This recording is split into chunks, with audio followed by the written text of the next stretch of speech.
Assalomu alaykum, hurmatli kanalimiz kuzatuvchilari. Navbatdagi test ishlash texnologiyamizni taqdim etamiz. Demak, bugungi darsimizda ko'p javobli testni 100% ishlash texnikasini o'rganamiz. Ko'p javobli test bu oddiy test emas, bu ko'pincha tuzoqli test bo'ladi.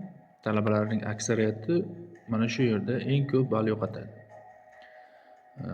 Bu bilan siz bugun bu testni ishlamaysiz, balki uni boshqarishni o'rganasiz. Ko'p javobli test o'zi nimani tekshiradi? Inson xotirasini nimani tekshiradi? Demak, chuqur tushunishni, tahlil qilishni, variantlarni alohida baholashni, ehtiyotkorlikni tekshiradi. Bu yerda shoshilish eng katta xatodir. Bugun demak ko'p javobli testni 100% ishlash algoritmini o'rganamiz. Birinchi qadam, har bir variantni alohida savol deb qarang. Eng katta xato talabalar variantni birgalikda o'qiydi.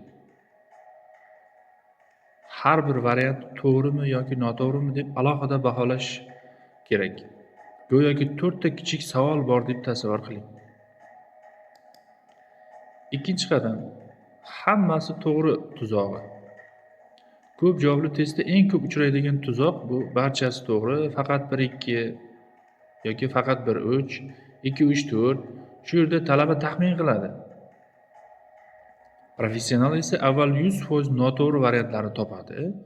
Keyin bitta noto'g'ri bo'lsa, hammasi to'g'ri avtomatik ketadi javoblarning ichidan. Uchinchi qadam, javoblar sonini taxmin qilmang. Talabalar o'ylaydi, bu savolda 2 ta javob bo'lsa kerak. Bu xato. Siz har bir variantni mustaqil tekshirishingiz kerak. O'shanda natijaga erishasiz. 4-chi qadam, eliminatsiya plus tekshiruv. 100% noto'g'rini chiqarib tashlash kerak birinchi navbatda. Ikkinchidan, qolganlarini yana savol bilan solishtirib chiqing. Uchinchidan, oxirida savolni qayta o'qing. Mana shu 4 ta qadamdan iborat eng katta 3 ta xato. Har doimgi video darsimizda mana shuni e'tiborga olib, takrorlab aytib o'tamiz. Birinchi xato ko'p variantli savollarda uchraydigan variantlarni birga o'qish. Ikkinchisi javob sonini taxmin qilish. Uchinchisi o'xshaydi, to'g'ri deb belgilash. Ko'p javobli testda o'xshaydi degan funksiya ishlamaydi.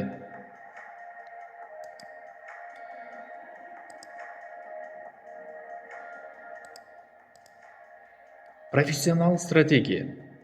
Agar ikkilanayotgan bo'lsangiz, eng aniq faktni qidiring. Absolyut so'zlarni tekshiring. Savol kontekstini eslang. Va eng muhimi, ko'p javobli test bilimni emas, diqqatni tekshiradi. Keling, misol ishlab ko'ramiz. Real test misol. Quyidagilardan qaysilari ta'lim metodini kiradi? Kuzatish, taqqoslash, intervyu, analiz.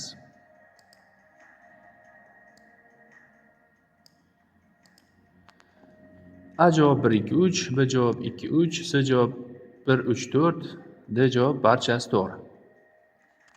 Vaqt ketdi. Qani o'ylangchi, qaysi javob to'g'ri?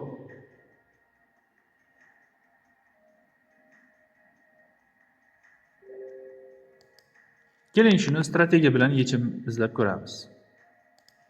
Har bir variantni alohida tekshiramiz. Kuzatish bu pedagogik metod. Taqqoslash tahliliy metodlardan biri. Intervyu pedagogik tadqiqot metodlaridan biri. Analiz ilmiy metodlar. Demak, barcha variantlar to'g'ri. To'g'ri javob barchasi to'g'ri. D javob bo'lar ekan. Ko'ryapsizmi, agar siz har bir variantni alohida tekshirsangiz, test juda osonlashadi. Keyingi videolarimizda master test seriyasi davom etadi.